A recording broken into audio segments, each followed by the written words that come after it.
Hi, my name is Caroline Atkins, and for my week 4 reading engagement, I chose to do a short biographical talk on the life of Dorothy Parker in her poem One Perfect Rose. So Dorothy Parker was born in 1983 in New Jersey, actually, and moved to New York later on in life and lived there for most of her adult years, a place that she would definitely call home, and lived there until she died in 1967. Parker was actually married to 2 men, but married 3 times. Her first partner she divorced early on in her marriage in 1928. Second partner divorced, I believe, in the 1940s, and they got remarried about 10 or 15 years later, and they were married until he died of drug overdose when she was in her 70s. So she had known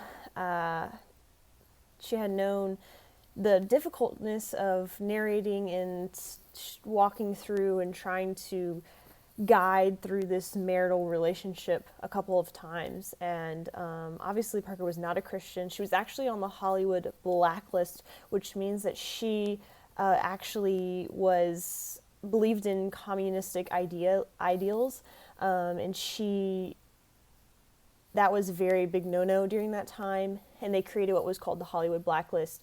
Apparently, the idea of communism was very popular with many actors and screenwriters, and so Parker was actually on this blacklist very early on in her life, and she took up some ideals of communism.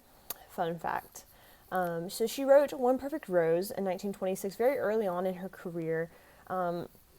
Parker was just about 30 years old when she had written this poem, and she wrote it just 2 years before her and her husband, actually her first husband, divorced.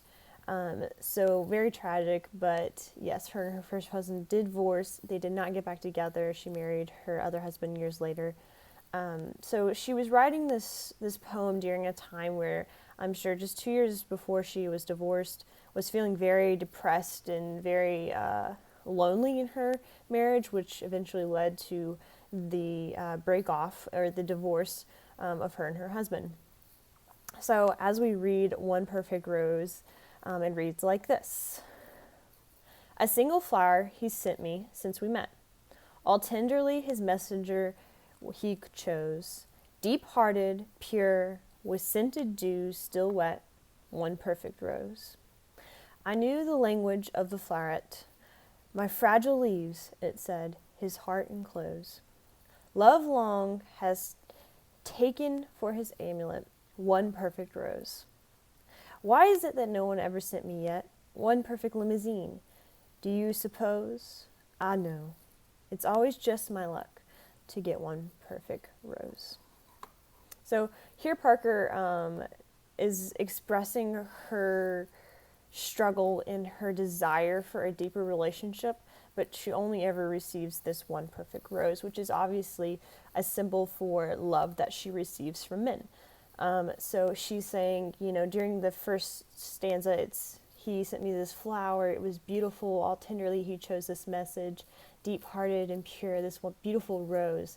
Second stanza, I knew the language of the floweret, my fragile leaves, his heart enclose, saying kind of, she's figuring out here that this love is not for real, it's not deep like she had desired. And in the last stanza, why is it no one ever sent me a limousine, do you suppose? No, it's always my luck to get one perfect rose.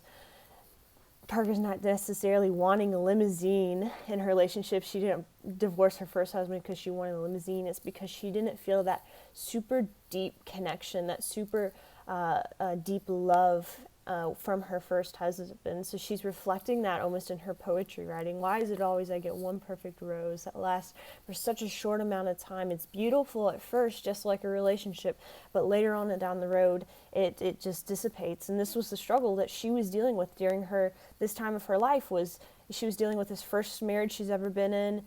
Deciding, should we get divorced? I'm sure they were already considering at that point, and that really reflected on her poetry and her writing. So we see Parker struggle with that during her early years and during her even writing career, which was very, very interesting to kind of link that together and look at the years and decide that was actually one thing that the author's life reflected on her appreciation of my appreciation of the text was, that she opened up and said, "Hey, this is what I'm going through, and I am going to put that in my writing." Was how she really expressed herself very well.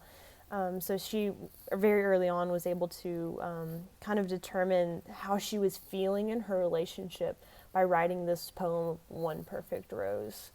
So that is my short biographical talk on Dorothy Parker's life and her poem, One Perfect Rose. My name is Carolyn Atkins. Thank you very much.